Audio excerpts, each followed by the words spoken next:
Om Shanti. Good morning. साकार मुरली 9 दिसंबर 2024। बाबा का मीठा मीठा पत्र हम मीठे मीठे बच्चों के मीठे मंथन के लिए। मंथन शुरू करने से पहले ज्ञान के सागर शिव बाबा की लाइट और माइट भरी किरणों के नीचे बैठ जाते हैं और अनुभव करते हैं कि मैं ज्ञानी तू आत्मा हूँ, ज्ञान सागर शिव बाबा की संतान हूँ। आज की साकार मुरली जिसमें बाबा ने मुख्य रूप से एक बात कही है कि विनाश के पहले सबको भगवान का परिचय दे दो। दूसरी बात है खुद धारणा करके फिर दूसरों को समझाओ तो ऊंच पद मिल सकता है। आज बाबा ने राजयोगी स्टूडेंट्स की निशानियां बताई हुई हैं, क्या डायरेक्शन दिया है उनको। तो बाबा ने कहा किसी और से दिल नहीं लगानी। क्यों नहीं लगानी उसको हम देखेंगे। एक बाप से ही प्यार करो तो तुम्हें ताकत मिलेगी।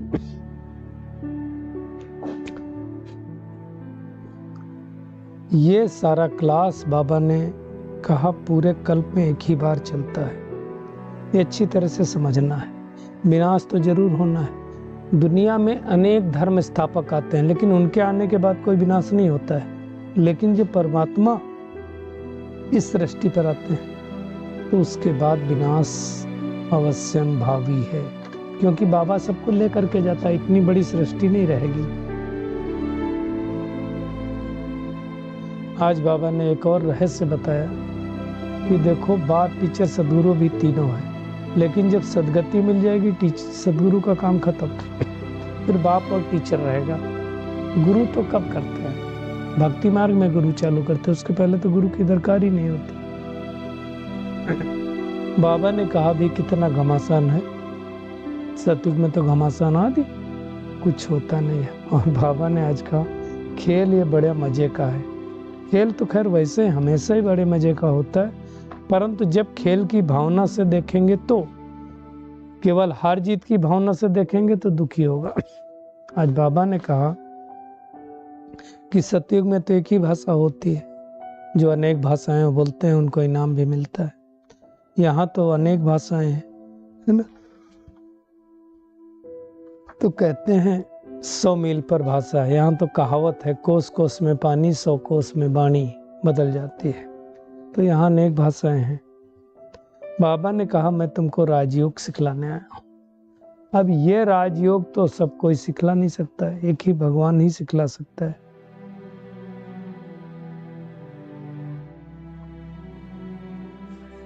और आज बाबा ने पर्दे नसीन बहनों को याद किया, खास करके मुस्लिम भाई जो मुस्लिम धर्म में होते हैं वो पर्दे नसीन होते हैं। तो जो साकार बाबा था उनकी दुकान स्पेशल दिन देर तक खुली होती थी कि वो पर्दे नसीन जो बहनें होती हैं वो तो पर्दा लगा करके लेट आती थी। इसके बारे में बाबा ने कहा। बाबा ने आज एक और बात कही कि जब तुम बाबा के सम्मुख जाते हो तो तुम एक में दो को देखते हो उनकी भ्रिकुटी के भेद में, क्योंकि ब्रह्मा बाबा भी बैठा और शिव बाबा भी बैठता है। आज बाबा ने कहा कि तुम्हें संतुष्टता के 3 सर्टिफिकेट लेना है। कल की जो मुरली थी उसमें भी बाबा ने कहा था खुद भी संतुष्ट रहना, दूसरों को, और स्वप्रिय प्रभु प्रिय लोक प्रिय की बात आई थी। आज उसी को बाबा दूसरी तरफ से कह रहे हैं, स्व से संतुष्ट, बाप से संतुष्ट, तीसरा लौकिक और अलौकिक परिवार से संतुष्ट। ये सर्टिफिकेट लेने हैं। और स्वराज का तिलक, विश्व कल्याण का ताज और स्थिति के तख्त पर जो विराजमान रहते हैं वही राजयोगी हैं। तो ये पूरी मुरली है। हम शुरुआत करेंगे विनाश शब्द जो बाबा ने आज यूज किया है। विनाश के पहले सबको परमात्मा का परिचय दे देना है, क्योंकि विनाश के समय हमें उलाहना नहीं मिले कि कहें हमारा बाप धरती पर आया था और आपने मुझे बताया नहीं। बाबा कहता धारणा कर फिर दूसरों को समझाओगे तो तीर लगेगा। और इस पर ही तुम्हें पद मिलेगा। तो हमें कोशिश करना है सबको परमात्मा का परिचय दे देना। किस तरह से देना है वो टेक्निक हमें सीख करके उसके आदि मध्य अंत का सब कुछ बता देना है। क्योंकि देखो आत्माएं सुनना तो नहीं चाहती, क्योंकि सुनने की भी शक्ति चाहिए, पावर चाहिए, है ना। तो जिसको जो चाहिए उस आधार से दो। कल बाबा ने कहा था ना, हर एक को ज्ञान नहीं चाहिए, हर एक को शक्ति नहीं चाहिए, हर एक को गुण नहीं चाहिए, सबको अलग अलग चाहिए। तो जिसको जो चाहिए उस रीत से हमें देना है, तो वो हमें देखना। दूसरा, आज बाबा ने जो कहा, राजयोगी स्टूडेंट्स को भगवान का डायरेक्शन क्या, और कैसे कहेंगे कि ये राजयोगी है, कैसे पता चले।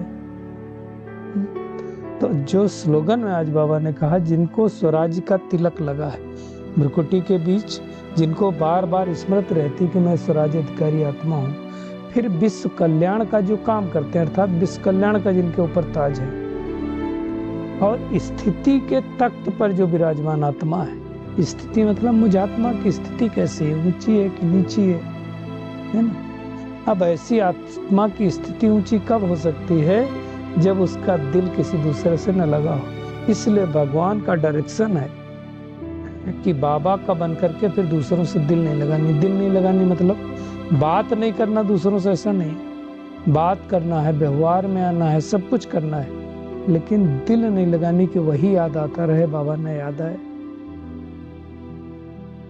और संपूर्ण पावन बनना है, इतना पावन बनना है कि बाप और टीचर की याद सतह निरंतर बनी रहे। ये मेहनत का काम है, लेकिन ये हम सबको करना है ना। मतलब दो यादों के बीच में कोई अंतर ना हो।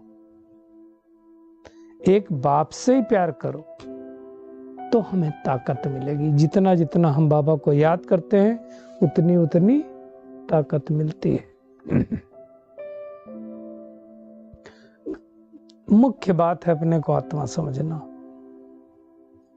इसी में तो मुश्किल होता है। और ये बात पक्की है कि हम हैं आत्माएं। आत्मा शरीर से निकल जाए फिर कोई बोलेगा क्या? नहीं, कोई नहीं बोल सकता ना। तो ये सारी बातें भगवान के सम्मुख बैठ करके भगवान हमें सुनाता है। और जब भगवान के सम्मुख बैठते हैं तो दुनिया में होता है आंखें बंद करके बैठना, और यहाँ बाबा क्या बोलता है? आंखें खोल के बैठना। क्यों? भगवान तो दृष्टि देगा, और सबसे ज्यादा शक्ति आंखों के द्वारा आती है। ऑलमोस्ट 80% जो एनर्जी होती है वो आंखें ऑब्जर्व करती है। तो ये बहुत बड़ी बात, बाबा ने बहुत बड़ा प्रिंसिपल बताया है। भगवान हमारी बैटरी को चार्ज करने आना है। दुनिया में कहते हैं ना, नजर से निहाल, इसको नजर से निहाल कहते हैं। तो भगवान जब हम बैठते हैं तो हमारी दृष्टि में पावर भरता है। जितना जितना बाबा को याद करेंगे उतनी बैटरी चार्ज होगी। भगवान तो आया है ना बैटरी चार्ज करने के लिए।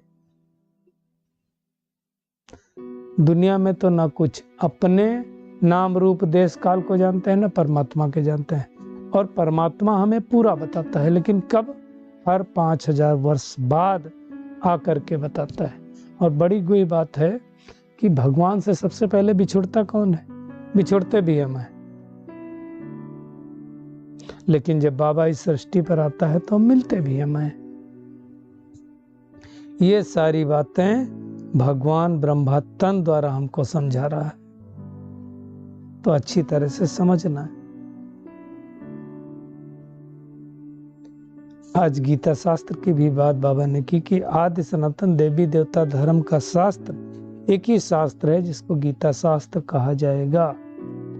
और एक बहुत बड़ी गुई बात आज बाबा ने कही कि देखिए, दुनिया के जब धर्म स्थापक आते हैं तो अपना अपना धर्म स्थापन करते हैं।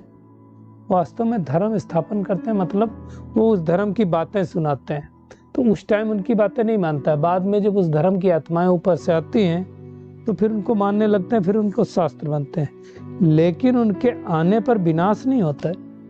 विनाश का टाइम यही है, कलयुग के अंत में जब परमात्मा इस सृष्टि पर आते हैं। पुरुषोत्तम संगम युग जैसे पूरा होता है तुरंत विनाश हो जाता है। तो बाबा कहता है ये बातें तुम्हारी बुद्धि में रहनी चाहिए, है ना।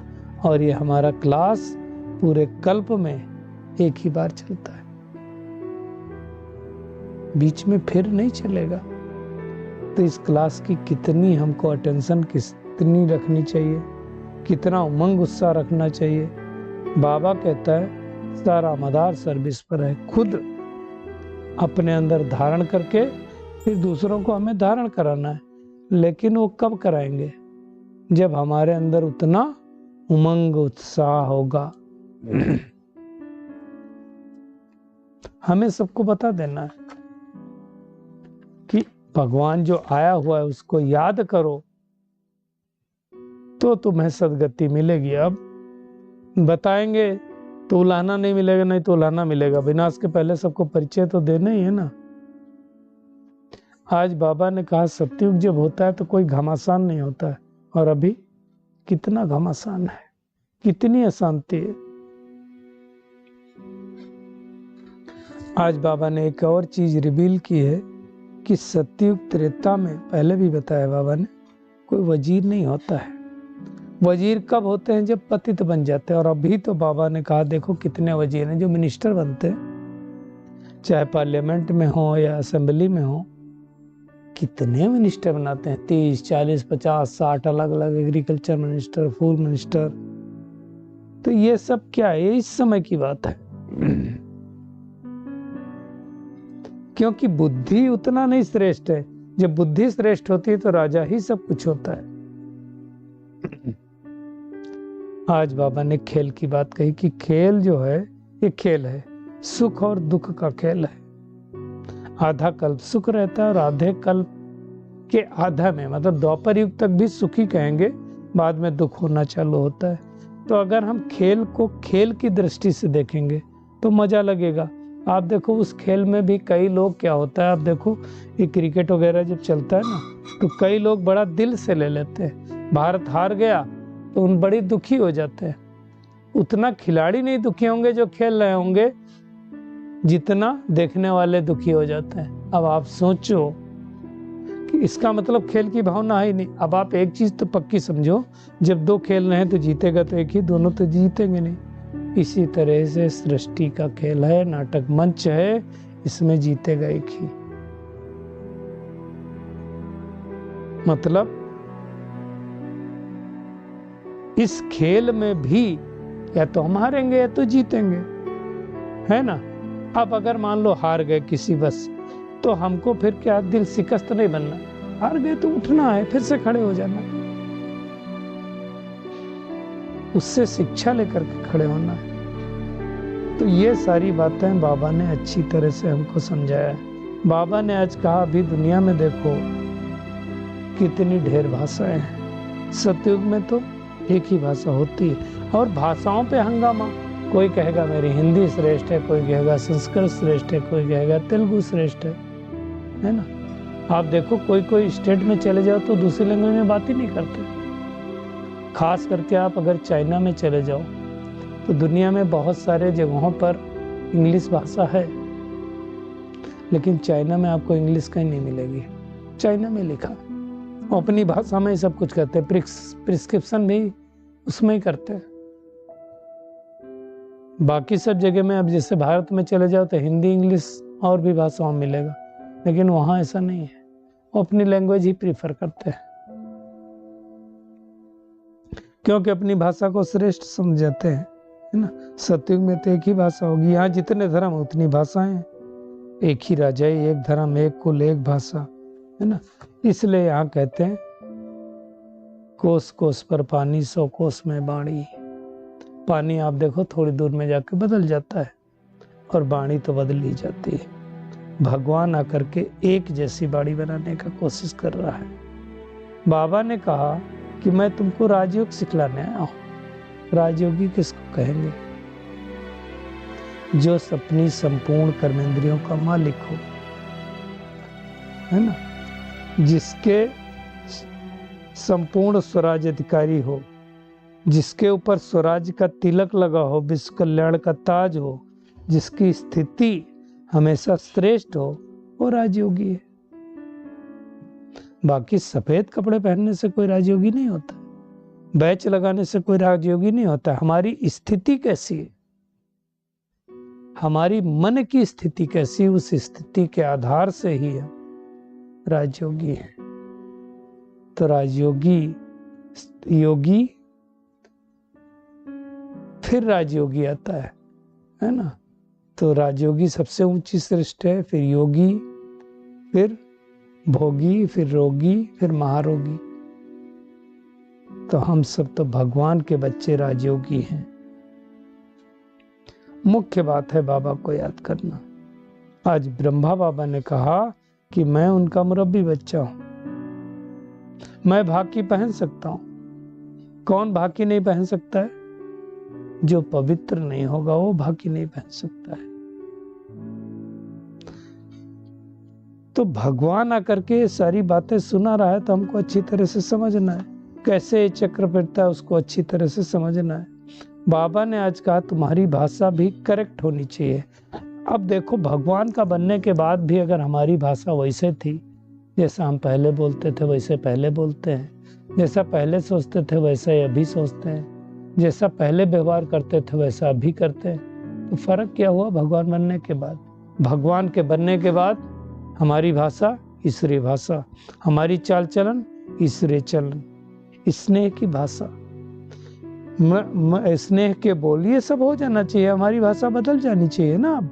अब पहले वाली भाषा नहीं। हम ये नहीं कह सकते कि मेरे संस्कार ऐसे हैं, मेरे चाल चलन ऐसे हैं। नहीं, वो था, अभी कुछ नहीं है। तो ऐसा कहेंगे। और आज बाबा ने जो कहा कि भक्ति मार्ग में तो आंखें बंद करके बैठते हैं, हमें कोई आंख बंद करके याद करना थोड़ी है। टीचर सामने बैठा है तो उसकी भ्रुकुटी में देखना है और उसको अच्छी तरह से याद करना है। तो हम अपनी चेकिंग करें कि बाबा को जब याद करते हैं तो बुद्धि इधर उधर तो नहीं जाती, झुटका तो नहीं खाती। ऐसा कोई स्कूल होगा जहां आंख बंद करके बैठते हो? उस स्कूल में भी तो आंख नहीं बंद करते, खाली मंदिर में जाते हैं तो आंख बंद करते हैं। बाबा कहता आंख बंद करने की कोई जरूरत नहीं है। अगर तुमको कमाई हो रही होगी तो उबासी नहीं आएगी। उबासी कब आती है? जब आमदनी नहीं होती, और जब आमदनी होती तो उबासी नहीं आती। तो अगर मैं आत्मा परमात्मा से योग कर रही हूँ, आत्मा की बैटरी चार्ज हो रही है, तो उबासी नहीं होगी। ये कोई कॉमन सत्संग नहीं है। आप देखो दुनिया के सत्संगों में कहते हैं कोई प्रश्न नहीं करना, वहां कोई प्रश्न उत्तर करते भी नहीं। यहाँ तो प्रश्न उत्तर ही होता है। हर रोज भगवान एक प्रश्न और एक उत्तर बताता है। तो हमें अच्छी तरह से इसको समझना है ना। बीती जो बीत गई उसका चिंतन नहीं करना है। कई लोग क्या होता है, जो बीत गई उन बातों को भूलते ही नहीं है। बीती की भूलेंगे नहीं तो नई बातें आएंगी। कई लोग कहते हैं कि मुझे मुरली नहीं याद रहती है, बातें मैं भूल जाता हूं। क्यों भूल जाते हैं? क्योंकि फाइल ऑलरेडी भर चुकी है। अब उस फाइल में जब रिकॉर्ड करने की कोशिश करते हैं तो क्या होता है, जैसे मोबाइल भर जाए आपका तो क्या होगा, फाइल सेव करेंगे तो नहीं होगा, देयर इज नो स्पेस। ऐसे हमारे यहाँ अगर स्पेस नहीं है तो फाइल डाउनलोड नहीं होगी। तो उसको क्या करना पड़ेगा, फिर थोड़ा स्पेस क्रिएट करने का पड़ेगा। तो स्पेस क्रिएट करने के लिए क्या करना पड़ता है, कंट्रोल अल्टर डिलीट, ऐसे करते ना। उसमें इसी में क्या करते हैं, उसको क्या करते हैं, जिस फाइल को डिलीट करना होता है उस पर राइट क्लिक करते हैं, फिर डिलीट करते हैं। तो हमें भी राइट क्लिक करना है, अच्छी बातें सोचना है, अच्छा करना है, और जो पुरानी बातें हैं उनको भूल जाना। कैसे बोलेंगे, तो उनको माफ कर दें। इसलिए कहते हैं ना, गालिब का की शेर है कि हमने जिंदगी कुछ इस तरह से आसान कर ली, किसी को माफ कर दिया, किसी से माफी ले ली। तो हमें अपनी जिंदगी आसान करना है। तो पुरानी बातों को, पुराने व्यक्तियों को भूल जाना, तो धीरे धीरे कचरा कम हो जाएगा।